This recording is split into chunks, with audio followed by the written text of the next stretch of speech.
one. You need to time it.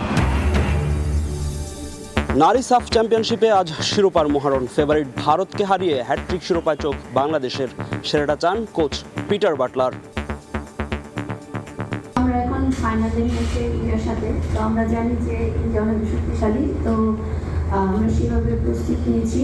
We didn't create too many chances, but we're going to be 1-0 up after 5, 6, 7 minutes. Matt has a great chance one-on-one with the goalkeeper. ঋতুপর্ণাদের অনুশীলনে গুপ্তচর বৃত্তি, ক্লোজডোর অনুশীলনে গোপন video ধারণ, ক্ষোভ জানিয়ে সংক্ষিপ্ত করা হয় প্র্যাকটিস। ভারতের গোয়ার পণ্ডিত জওহরলাল নেহরু স্টেডিয়াম থেকে হাই ভোল্টেজ ফাইনালে সব খবর জানাবো আমি ফাহিম ইসলাম।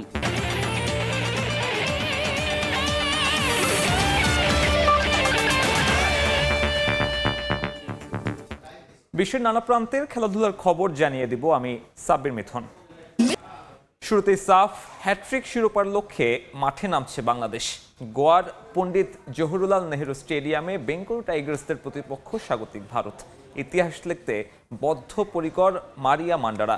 ঘরের মাঠে বাংলাদেশকে ছেড়ে কথা বলবে না ভারতের মেয়েরাও। সাফে দীর্ঘদিনের শিরোপা খরা কাটাতে চায় 5 বারের চ্যাম্পিয়নরা। বাংলাদেশ সময় ম্যাচ শুরু আজ সন্ধ্যা 7টায়। আরও জানাচ্ছেন ফাহিম ইসলাম।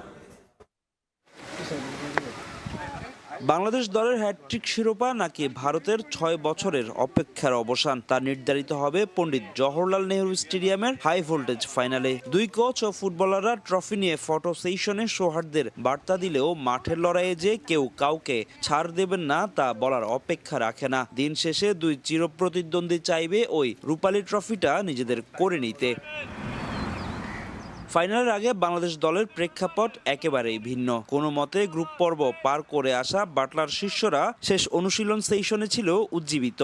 একেবারেই নির্ভর মারিয়া মান্ডার দল। নিজেদের মাটিতে কখনোই বাংলাদেশের বিপক্ষে হারেনি ভারত। স্বাগতিকদের সেই রেকর্ড ভেঙে নতুন ইতিহাস লিখতে চায় ঋতুপর্ণা আনিকারা। পিটার বাটলারের ভঙ্গুর দলটাকে এক সুতোয় গেঁথেছে নেপালের বিপক্ষে সেমিফাইনালের দারুণ জয়। সেই সঙ্গে শিউলি আজিমের মায়ের মৃত্যুর শোক যেন শক্তিতে পরিণত হয়েছে। হ্যাট্রিক শিরোপা জয়ের যে স্বপ্ন নিয়ে দেশ থেকে উড়াল দিয়েছিল ডিফেন্ডিং চ্যাম্পিয়নরা, মাঠের পারফরমেন্স দিয়ে তা বাস্তবায়িত করতে চায় মারিয়ারা। অন্যদিকে ট্রফির সঙ্গে দলের কাছ থেকে ভালো খেলা দেখতে চান পিটার বাটলার। নারী ফুটবলের দীর্ঘমেয়াদী উন্নয়ন এবং শিরোপা জয় আমার কাছে দুটি গুরুত্বপূর্ণ। ফাইনালে সম্ভাব্য সেরা একাদশ নামাবো, তবে নতুন খেলোয়াড়দের সুযোগ দেয়া থেকে আমি কখনোই সরে আসবো না। এদিকে গ্রুপ পর্বের বাংলাদেশ থেকে ফাইনালের বাংলাদেশ একেবারেই ভিন্ন বলে জানান ভারতের কোচ ক্রিসপিন শেত্রী। তবে বাংলাদেশ নিয়ে ভিন্ন পরিকল্পনা আছে তার। গ্রুপ পর্বের বাংলাদেশ আর ফাইনালের বাংলাদেশ একেবারেই ভিন্ন। নেপালের বিপক্ষে তাদের যে খেলা আমরা দেখেছি তাতে ম্যাচটা কঠিন হতে যাচ্ছে। ফাইনালে দেখা যাবে দক্ষিণ এশিয়ার কে সেরা, ঋতুপর্ণা চাকমা নাকি আমাদের প্রীতি রায়। বাংলাদেশ দলের পুরো স্কোয়াড ফিট থাকলেও মনিকা চাকমাকে নিয়ে রয়েছে কিছুটা শঙ্কা। পরিসংখ্যানও কথা বলছে লাল সবুজ মেয়েদের পক্ষে। সাফের শেষ 3 দেখার দুটিতেই জিতেছে বাংলাদেশ, বিপরীতে ভারতের আছে মাত্র 1 জয়। ইতিহাস গড়া থেকে আর মাত্র 1টি জয় দূরে বাংলাদেশ নারী ফুটবল দল। ভারতের বিপক্ষে কাঙ্ক্ষিত সেই জয়টা পেলেই দেশের ফুটবল ইতিহাসে স্বর্ণাক্ষরে লেখা থাকবে ঋতুপর্ণা, মনিকা, আনিকা, মারিয়াদের নাম। কারণ দেশের ফুটবলে একমাত্র দল হিসাবে যে তারাই জিততে চলছে হ্যাট্রিক সাফ শিরোপা। ব্যাম্বলিম অ্যাথলেটিক্স স্টেডিয়াম থেকে ফাহিম ইসলাম, সময় সংবাদ, গোয়া, ভারত। এদিকে হাই ভোল্টেজ ফাইনালের আগে গুপ্তচর বৃত্তির অভিযোগ। ভারতের গোয়ায় নিরাপত্তাজনিত কারণে সাফের ফাইনালের অনুশীলন সংক্ষিপ্ত করতে বাধ্য হয় বাংলাদেশ নারী ফুটবল দল। অনুমতি ছাড়াই মাঠে প্রবেশ করে গোপনে মোবাইলে ভিডিও করতে থাকে এক ব্যক্তি। পরে টিম ম্যানেজার ওই ভারতীয়কে মাঠ থেকে বের করে দেন। ফাইনালে অনুশীলনের আগে এমন ঘটনায় ক্ষোভ প্রকাশ করেছেন কোচ। গোয়া থেকে ফাহিম ইসলামের আরও একটি প্রতিবেদন। ফাইনাল ম্যাচের আগে বাংলাদেশ নারী ফুটবল দলের লাস্ট সেশন, যেখানে ভারত বদের নিখুঁত পরিকল্পনা সাজাচ্ছেন পিটার বাটলার। তবে হঠাৎই বাধে বিপত্তি। বাংলাদেশ দলের ট্যাকটিক্যাল অনুশীলনের মাঝেই মাঠে ঢুকে পড়েন এক ব্যক্তি। ভিডিও নিতে থাকেন বাংলাদেশ দলের সেট পিসের। তবে তাকে মাঝ পথেই বাধা দেন নারী দলের ম্যানেজার ও মিডিয়া ম্যানেজার। বাধাপ্রাপ্ত হয়ে কতক্ষণ মাঠের এদিক সেদিক ঘোরাঘুরি করে হন্তদন্ত হয়ে মোটরসাইকেলে করে স্টেডিয়াম ছাড়েন ওই যুবক। এখন প্রশ্ন উঠতেই পারে, বাংলাদেশ নারী ফুটবল দলের ট্যাকটিক্যাল পার্টের ভিডিও করে কি লাভ ওই যুবকের? কি উদ্দেশ্যে মাঠের মাঝে ঢুকলেন তিনি, আর কেনই বা বাধাগ্রস্ত হয়ে তাড়াতাড়ি স্টেডিয়াম ছাড়লেন? কৌশল শক্তিমত্তা জানতে প্রতিপক্ষ দলের অনুশীলনে আড়ি পাতার উদাহরণ আছে অনেক। বাংলাদেশ দলের অনুশীলন চলাকালীন ভিডিও করতে করতে মাঠে ঢুকে পড়া সেই ব্যক্তিকে ভারতের হয়ে কাজ করছেন না তো? সন্দেহের তীর পুরোপুরি তার দিকে না গেলেও মূল ঘটনা এটি হলে অবাক হওয়ার কিছুই নেই। এমন ঘটনার পর বাংলাদেশ দলের অনুশীলন সংক্ষিপ্ত করেন হেড কোচ পিটার বাটলার। এই ধরনের ঘটনাকে সাফের দুর্বলতা বললেন বাটলার, সেই সঙ্গে ফুটবলের জন্য ভয়ঙ্কর বলে জানান ব্রিটিশ কোচ। এটা এমন কিছু নয় যা আমি নিয়ন্ত্রণ করতে পারি। ওই ব্যক্তি ক্যামেরা নিয়ে সৈকত থেকে এসে মাঠে ঢুকে পড়েন। আমি লক্ষ্য করেছি তিনি অনেকক্ষণ ধরে দলকে অনুসরণ করেন। যদি এটা জনসাধারণের জন্য উন্মুক্ত হয় তাহলে এমন ঘটনা ঘটতে পারে। হয়তো ফাইনালের আগে উন্মুক্ত মাঠে অনুশীলন করা উচিত নয়, তবে এটা আয়োজকদের জন্য শেখার বিষয়। আমি মনে করি বিষয়টি ভুল। একজন মানুষ সরাসরি মাঠে চলে আসতে পারে না। তিনি কে ছিলেন আমরা তাও জানি না। এটা বিপজ্জনক। ফাইনালের আগে যেখানে ভারত নারী ফুটবল দল অনুশীলন করে ডন বাস্কো প্র্যাকটিস গ্রাউন্ডে, সেখানে বাংলাদেশ দলকে দেওয়া হয় বাম্বলিমের অ্যাথলেটিক্স গ্রাউন্ড, যেখানে ছিল না ন্যূনতম নিরাপত্তা ব্যবস্থা। আমার ঠিক পেছনে অনুশীলন করছে বাংলাদেশ নারী ফুটবল দল। তবে বাংলাদেশ নারী ফুটবল দলের জন্য অ্যাথলেটিক্স স্টেডিয়ামে ন্যূনতম সিকিউরিটির ব্যবস্থা নেয়নি সাফ কর্তৃপক্ষ। বাংলাদেশ দল যখন অনুশীলনে আসে তখন দেখা যায় স্টেডিয়ামের আশপাশে যে অ্যাথলেটিক টার্ফ রয়েছে সেখানে অনেক মানুষকে ঘোরাঘুরি করতে। এখান থেকে যদি কোনো অনাকাঙ্ক্ষিত ঘটনা ঘটে যেত তাহলে কি তার দায় এড়াতে পারত সাফ? বাম্বলিম অ্যাথলেটিক স্টেডিয়াম থেকে ফাহিম ইসলাম, সময় সংবাদ, গোয়া, ভারত। এই মুহূর্তে ভারতের গোয়ায় আছেন রিপোর্টার ফাহিম ইসলাম। সাব চ্যাম্পিয়নশিপের ফাইনালের আগে সবশেষ খবর জানতে সরাসরি যুক্ত হচ্ছি তার সঙ্গে। ফাহিম, হ্যাট্রিক শিরোপা জয়ের যে স্বপ্ন নিয়ে বাংলাদেশ ভারতের গোয়ায় এসেছিল এবং কি সেই স্বপ্নটার একেবারেই দ্বার প্রান্তে বাংলাদেশ নারী ফুটবল দল। আর এক জয় পেলেই কিন্তু যে হ্যাট্রিক শিরোপা, সেই হ্যাট্রিক শিরোপাটা আসলে বাংলাদেশ নারী ফুটবল দল গোয়া থেকে ট্রফি নিয়ে দেশে ফিরবে। আসলে সেই ম্যাচের জন্য কিন্তু বাংলাদেশ দলের জন্য কিন্তু খুবই কঠিন চ্যালেঞ্জ অপেক্ষা করছে, যেখানে আসলে তারা লড়বে স্বাগতিক ভারতের বিপক্ষে। এই টুর্নামেন্টে এইবার আসরে একেবারেই ফেভারিট ভারত, যেখানে তারা শুরু থেকে আসলে দুর্দান্ত করেছিল। যদিও তাদের শেষ ম্যাচ ভুটানের বিপক্ষে যে ম্যাচটা তারা খেলেছে সেখানে আসলে তাদের performance up to the mark ছিল না, এবং সেই সঙ্গে বাংলাদেশের যে নেপালের বিপক্ষে ম্যাচ ছিল সেই ম্যাচে বাংলাদেশ দারুণ পারফর্ম করে। আসলে এই ম্যাচে বাংলাদেশ নিজেদের যে হারানো আত্মবিশ্বাস, সেই আত্মবিশ্বাসটা ফিরে পেয়েছে। আসলে গতকাল প্রেস কনফারেন্সে আসলে ভারত জাতীয় দলের যে কোচ, নারী ফুটবল দলের কোচ রয়েছেন, তিনিও বলেছেন যে আসলে গ্রুপ পর্বের যে ফাইনালে গ্রুপ পর্বে যেখানে আসলে বাংলাদেশকে হারিয়েছিল তারা 3-0 গোলে, সেখানের সেই বাংলাদেশ আর ফাইনালের বাংলাদেশ একেবারেই ভিন্ন। আসলে সেখান থেকে আসলে বাংলাদেশ দলকে তারা শক্ত প্রতিপক্ষ হিসাবে নিচ্ছে। তবে ভারত বলেছে যে আসলে তারা আসলে তাদের যে 6 বছরের শিরোপা খরা বা সাফের যে শিরোপা খরা, সেই শিরোপা খরা কাটিয়ে কিন্তু তারা আসলে এই ট্রফিটা আসলে তারা ঘরে নিতে চায়।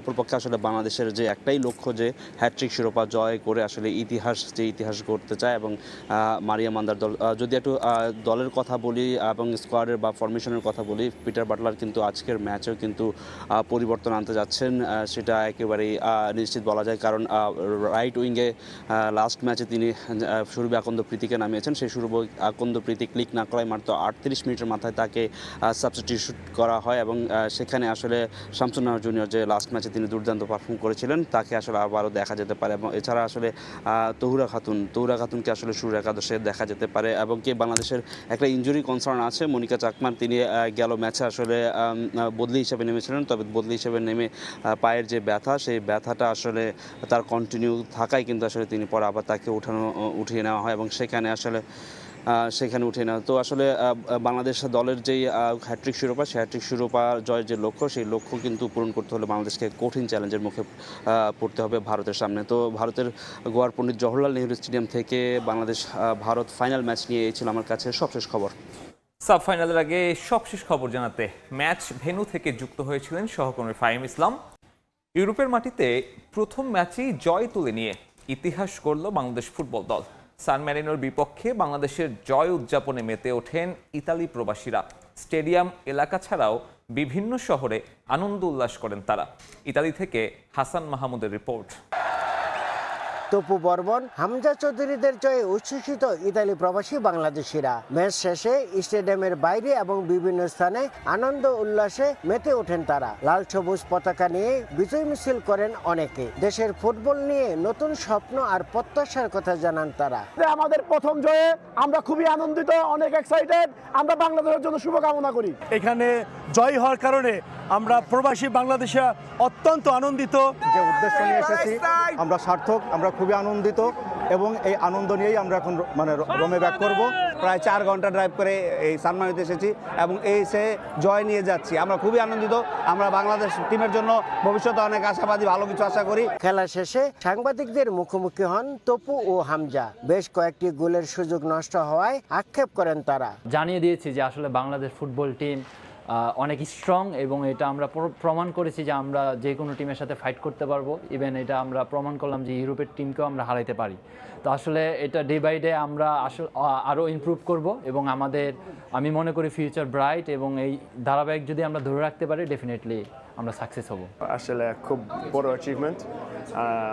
আমরা বুঝছি এরা লোয়েস্ট র্যাঙ্ক, বাট আসলে এরা সব স্ট্রং অপোনেন্টের সঙ্গে খেলে দেখতে পারছিল আজকে যে এরা খুব ভালো প্লেয়ার আছে, এরা ভালো খেলাইছে। আমরা অবভিয়াসলি নতুন জানি, সো একটু ডিফিকাল্ট আছিল at times, but most important thing আমরা উইন করছি। ম্যাচ পরবর্তী সংবাদ সম্মেলনে বাংলাদেশকে প্রশংসায় ভাসান সান মারিনোর কোচ। আমাদের প্রত্যাশার চাইতেও ভালো খেলেছে বাংলাদেশ, তবে আমাদের প্রস্তুতিতে অনেক ঘাটতি ছিল। ভবিষ্যতে ত্রুটিগুলো সংশোধন করে নেবার চেষ্টা করব। প্রবাসীদের মতে ইউরোপের মাটিতে ঐতিহাসিক জয় শুধু একটি ম্যাচের ফল নয়, বরং বাংলাদেশের ফুটবলের জন্য নতুন সম্ভাবনার বার্তা। ইতালির সান মারিনো থেকে হাসান মাহমুদ, সময় সংবাদ। বিসিবি নির্বাচন ঘিরে প্রথমবারের মতো আয়োজন করা হলো ক্লাব কাউন্সিলর ও প্রার্থীদের মিলন মেলা। প্রার্থীদের প্রত্যাশা সবার অংশগ্রহণে গ্রহণযোগ্য নির্বাচনের। যারা নির্বাচনে আসেননি তাদেরকে ক্রিকেটে সম্পৃক্ত করার আশ্বাস তাদের। সফল আয়োজনে তৃপ্তির ঢেকুর তামিম ইকবালের কণ্ঠে। 7 জুনের নির্বাচন উৎসব মুখর হবে বলে প্রত্যাশা তার। এক ছাদের নিচে ক্লাব কাউন্সিলররা। বিসিবি নির্বাচন ঘিরে প্রথম আনুষ্ঠানিক আয়োজন। ক্লাব ক্যাটাগরিতে জমজমাট ভোটের লড়াই, তবে প্রতিদ্বন্দ্বিতা নয়, সবার মাঝে সম্পর্কটা সৌহার্দ্যের। প্রথমবার সব প্রার্থীরা মিলে আয়োজন করলেন মিট অ্যান্ড গ্রিট, যেখানে হাজির হয়েছেন 76 ক্লাবের কাউন্সিলররা। পরিচিতি পর্বের সঙ্গে ভোট চাইলেন সকলে। সবার কণ্ঠে একই বাণী, ক্রিকেটকে এগিয়ে নেয়ার। সংগঠক হিসেবে আমার যে অ্যাক্টিভিটিস ছিল তারা পজিটিভলি নিয়েছে এবং আমি আশা করি যে তারা আমাদেরকে ভোট দিবেন। স্টেক হোল্ডার্স কিন্তু ক্রিকেটের অনেক আছে, কাউন্সিলর স্টেক হোল্ডার্স, জেলা বিভাগ থেকে যারা আছে তার স্টেক হোল্ডার, কাজে আমাদের সকলকে নিয়ে সামনে আগাতে হবে। নির্বাচন নিয়ে হয়েছে অনেক কথা, অংশগ্রহণমূলক নাকি পুরনো ধারা। এই মিলন মেলাই সব প্রশ্নের জবাব দিয়েছে বলে মত প্রার্থীদের। যখন আমরা অ্যাডহক কমিটির দায়িত্ব পাই যে একটা গ্রহণযোগ্য নির্বাচন অনুষ্ঠিত করা, তো ইনশাল্লাহ আপনারা সবাই দেখতে পাচ্ছেন সবাই একটা বন্ধুত্বপূর্ণ যে একটা বিষয় সেটাকে একসাথে করে কিন্তু আমরা আজকে আয়োজন করেছি। অ্যাডহক কমিটির দায়িত্বে থাকলেও নির্বাচন করছেন তামিম ইকবাল। দারুণ এই আয়োজন করতে পেরে খুশি তিনি। 2 বছর ধরেই অনেক ধরনের অনেক কিছু হচ্ছে, আমিও অনেক কিছু হয়তো অনেক সময় বলেছি, সব কিছু নিয়ে একটা অশান্তির মধ্যে ছিল। তো আমার কাছে মনে হয়, আশা করি যে নির্বাচনের মাধ্যমে, নির্বাচনের পরে যারা ইলেক্টেড হবেন একটা সেটেল বোর্ড হবে। অভিজ্ঞতার সাথে আমাদের যে তরুণ প্রজন্ম আছে তাদের যদি একটা সংমিশ্রণ বোর্ডে থাকে, এটা কিন্তু আমাদের ক্রিকেটের জন্য বলেন বা অন্য যে কোনো সেক্টরের জন্য বলেন, আমার কাছে মনে হয় যে এটা খুবই একটা ভালো দিক। 7 জুন অনুষ্ঠিত হবে বিসিবি নির্বাচন। ক্যাটাগরি 2 থেকে 16 প্রার্থীর মাঝে নির্বাচিত হবেন 12 পরিচালক। তারেক হাসান শিমুল, সময় সংবাদ, ঢাকা। বিসিবি নির্বাচন এবং অস্ট্রেলিয়া সিরিজের সবশেষ খবর জানাতে এখন আমাদের সঙ্গে যুক্ত হবেন রিপোর্টার নিয়ন মোহেমিন। নিয়ন, বিসিবিতে কাল পরিচালনা পর্ষদের নির্বাচন, তবে বাংলাদেশ ক্রিকেট বোর্ডে এখন পর্যন্ত আমরা সেরকম কোনো আমেজ দেখতে পাচ্ছি না। নির্বাচনের আগের দিনে যে উৎসব মুখর একটা পরিস্থিতি থাকবার কথা, সেই জায়গায় একেবারেই শুনশান নীরবতা। তো সেক্ষেত্রে বাংলাদেশ অস্ট্রেলিয়া সিরিজটা নিয়ে যদি শুরুতে একটু বলে নেই, আজকে বাংলাদেশ এবং অস্ট্রেলিয়া দুটো দলেরই আসলে ঐচ্ছিক অনুশীলন করবার কথা রয়েছিল, কিন্তু দুটো দলই আসলে তাদের অনুশীলন সেশনটা বাতিল করেছে এবং কোনো মিডিয়া অ্যাক্টিভিটিস ওইখানে থাকবে না বলে আমাদেরকে জানিয়ে দেওয়া হয়েছে। তবে আমরা দেখেছি বাংলাদেশ ক্রিকেট দল থেকে একজন সদস্য তিনি একাডেমিতে এসেছেন এবং প্র্যাকটিস করেছেন। নাহিদ রানা, তিনি আসলে অনেক দিন ধরেই খেলার মধ্যে আছেন, কিন্তু তারপরেও নিজেকে ফিট রাখবার জন্য আমরা দেখেছি তিনি সকালবেলা একাই চলে এসেছিলেন, কোনো কোচিং স্টাফেরও কেউ কার সঙ্গে ছিলেন না। তিনি একাডেমি ভবনে এসে সেখানে তিনি নিজের মতো প্রস্তুতি নিয়েছেন। পরবর্তীতে একাডেমির মাঠে তিনি রানিং করেছেন, স্ট্রেচিং করেছেন এবং পরবর্তীতে বোলিংও অনুশীলন করেছেন কিছুক্ষণ। এছাড়া বাংলাদেশের বাকি সদস্যরা আমরা এখন পর্যন্ত যেটা জেনেছি তারা আজকে টিম হোটেলে চলে গিয়েছেন এবং আগামীকাল থেকে বাংলাদেশ এবং অস্ট্রেলিয়া দুটো দলেরই আনুষ্ঠানিক অনুশীলন সেশন রয়েছে এবং সে সময় তারা মিডিয়ার সঙ্গে হয়তো বা কথা বলবেন। এবার যদি আবার নির্বাচনে ফিরে আসি, বাংলাদেশের ক্রিকেট বোর্ডের এক খুবই গুরুত্বপূর্ণ একটি নির্বাচন হতে যাচ্ছে আগামীকাল। যদিও এখন পর্যন্ত আমরা সেরকম কোনো আমেজ দেখিনি, তার একটা কারণ হতে পারে হয়তো বা অনেকগুলো পদেই আসলে বিনা প্রতিদ্বন্দ্বিতায় নির্বাচিত হয়ে গেছেন, পরিচালক হয়ে গেছেন অনেকেই, সেখানে আসলে দ্বিতীয় কোনো প্রার্থী না থাকা এই কারণটি হয়েছে। বিশেষ করে ক্যাটাগরি 3-এ ইতিমধ্যে সিরাজউদ্দিন মোহাম্মদ আলমগীর তিনি পরিচালক হয়ে গেছেন। ঢাকা বিভাগীয় এবং জেলা ক্যাটাগরিতে যে ক্যাটাগরিটা রয়েছে ক্যাটাগরি 1 সেখান থেকেও বেশিরভাগই আসলে নির্বাচিত হয়ে গেছেন। দুটো জায়গায় এখন নির্বাচন হবে আগামীকাল, খুলনা বিভাগ এবং বরিশাল বিভাগ। খুলনা বিভাগে দুটো পদের বিপরীতে 3 জন রয়েছেন, বরিশালে একটি পদ, এর বিপরীতে 2 জন প্রার্থী এখনও রয়েছেন। তো সেই জায়গায় একটা নির্বাচন হবে। যদিও গুঞ্জন রয়েছে ভোটের ক্যারিশমায় সেখানেও হয়তোবা কিছুটা হয়তোবা প্রতিদ্বন্দ্বিতা একেবারেই কমে গেছে। পরে ঢাকার ক্লাব ক্যাটাগরিতে আগামীকাল আসলে মূল নির্বাচনটা হবে, 16 জন প্রার্থী এবং 12 জন সেখান থেকে নির্বাচিত হবেন। তো দেখা যাক শেষ পর্যন্ত আসলে কি দাঁড়ায়, সেটার জন্য আসলে আমাদের আরও কিছুক্ষণ অপেক্ষা করতেই হবে। তো মিরপুর থেকে এই ছিল আমার কাছে সবশেষ। বহুল আলোচিত বিসিবি নির্বাচনের সবশেষ খবর জানাতে আমাদের সঙ্গে যুক্ত হয়েছিলেন নিয়ন মোহাইমিন। দেখছেন খেলার সময়, সঙ্গে থাকুন। অবশেষে শঙ্কা কাটল 2026 বিশ্বকাপ ফুটবল টিভির পর্দায় দেখা নিয়ে। খেলা শুরুর 1 সপ্তাহ আগেই সম্প্রচার সত্য পেয়েছে দেশের 3 টেলিভিশন চ্যানেল। এবারে বিশ্বকাপের সবগুলো ম্যাচ দেখা যাবে সময় টেলিভিশনের পর্দায়। এমন খবরে উচ্ছ্বসিত দেশের ফুটবল প্রেমীরা।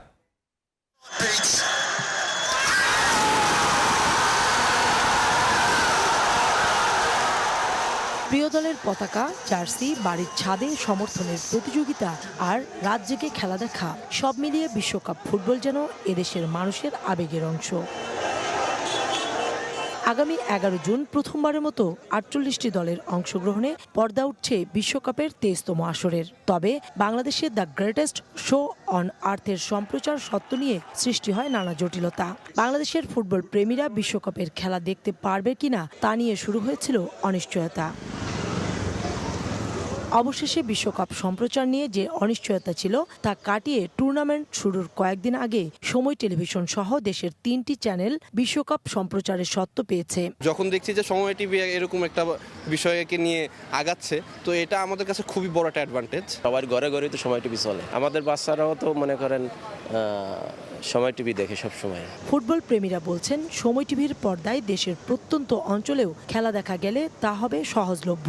যদি খেলা সম্প্রচার হয় মানুষজন আরো খুব সহজেই দেখতে পারবে। শুধু তাই নয়, এতে করে দর্শকরা গুরুত্বপূর্ণ ম্যাচ, হাইলাইটস ও বিশ্লেষণধর্মী অনুষ্ঠান উপভোগ করতে পারবেন বলেও মত ফুটবল প্রেমীদের। যারা প্রত্যন্ত অঞ্চলে আছে তারা তো এই অপরচুনিটিগুলো পায় না, তো সেই ক্ষেত্রে যেহেতু সময় টিভি এটা নিয়ে আসছে, তো অবশ্যই তাদের জন্য অনেক ভালো আনন্দের একটা বিষয়। টুর্নামেন্ট শুরুর আগেই একাধিক গণমাধ্যম বিশ্বকাপ ফুটবল সরাসরি সম্প্রচার করার বিষয়টি নিশ্চিত করায় কোটি কোটি বাংলাদেশি দর্শক এবারের বিশ্বকাপ উপভোগ করবে।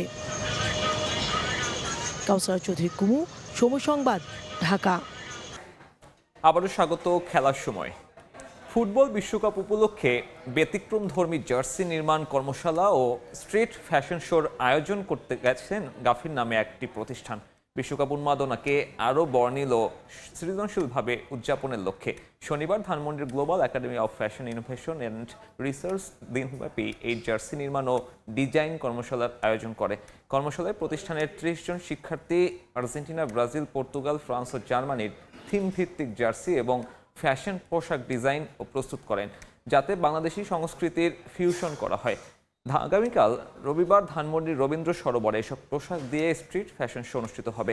এতে প্রফেশনাল মডেল ও শিক্ষার্থীরা ফুটবল বিশ্বকাপের বিভিন্ন থিম, জাতীয় পতাকা ও জার্সি এবং সৃজনশীল ফ্যাশন উপস্থাপনার মাধ্যমে অংশগ্রহণ করবেন। তরুণ ফ্যাশন ডিজাইনারদের সৃজনশীলতা, উদ্ভাবনী চিন্তা ও ডিজাইন দক্ষতা তুলে ধরাই এই আয়োজনের অন্যতম লক্ষ্য। ফিফা বিশ্বকাপ জ্বরে কাঁপছে Bangladesh. Greatest show on earth সামনে রেখে দেশব্যাপী নানা আয়োজন করেছেন ফুটবল প্রেমীরা। ঐতিহ্যবাহী পুরান ঢাকায় একসঙ্গে র্যালি করল আর্জেন্টিনা ও ব্রাজিলের ভক্তরা। শুধু দুই লাতিন পরাশক্তিই নয়, ফ্রান্স, স্পেন সহ অন্যান্য দলের ভক্তরাও সামিল হন বর্ণাঢ্য এই র্যালিতে। সবার অংশগ্রহণে গোটা এলাকা জুড়ে ছিল উৎসবের আমেজ। বিস্তারিত তামিম হোসেনের রিপোর্ট।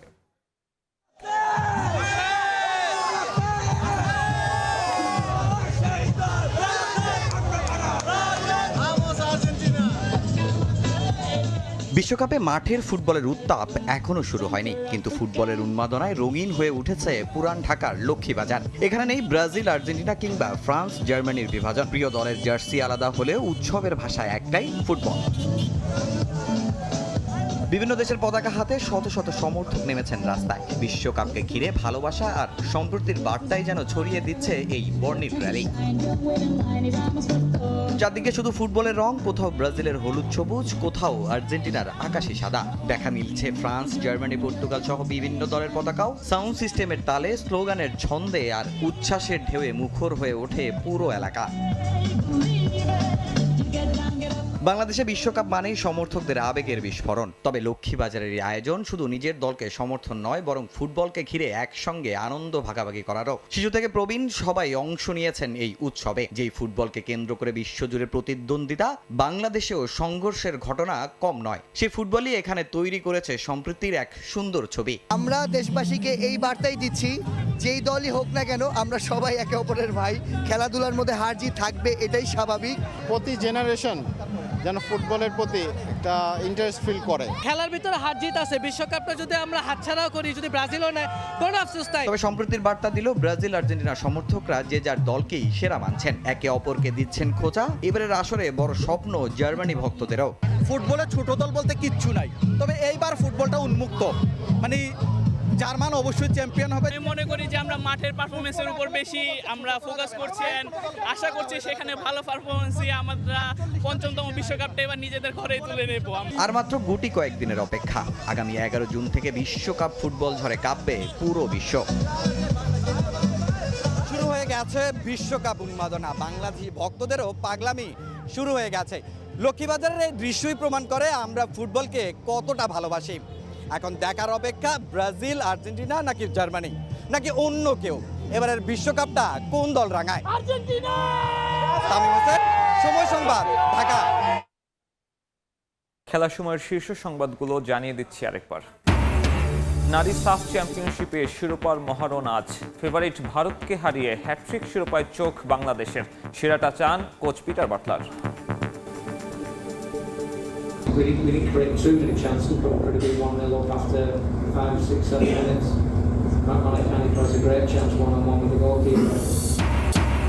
কাল বিসিবি নির্বাচনের ভোট গ্রহণ। রাজধানীর 5 তারকা হোটেলে ক্লাব কাউন্সিলর ও প্রার্থীদের মিলন মেলা। সবার অংশগ্রহণে নির্বাচন হবে গ্রহণযোগ্য, প্রত্যাশা তামিম ইকবালের।